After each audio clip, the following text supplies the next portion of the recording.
আসসালামু আলাইকুম। আজকে আমি একটা ডেজার্ট বানাবো। তো এটাকে কাস্টার্ডও বলা যায়, আবার ডেজার্টও বলা যায়। তো এখানে আমি ১ কেজি দুধ নিয়েছি। তার মধ্যে গুঁড়ো দুধ মিক্স করে নিয়েছি। তারপর কিছুক্ষণ দুধটা জ্বালিয়ে নিয়েছি। এরপর উঠানোর আগে আমি কাস্টার্ড পাউডারটা মিক্স করে নিয়েছি। তো এরপর এটাকে ঠান্ডা করে এখন আমি এখানে দিচ্ছি সাগু, কলা, আম আর আনার। তো সাগুটা আমি সেদ্ধ করে পানিটা ফেলে দিয়েছি। তো এখানে আসলে আনারটা দেখতে অনেক সুন্দর লাগে। দুধটা যেহেতু সাদা, সাদা আর লালের কম্বিনেশনটা অনেক সুন্দর লাগছে।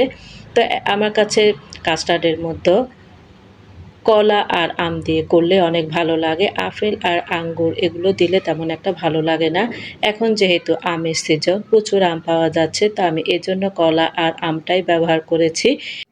সাগুটা স্বাস্থ্যের জন্য অনেক ভালো। তো আজ এ পর্যন্তই। আল্লাহ হাফেজ।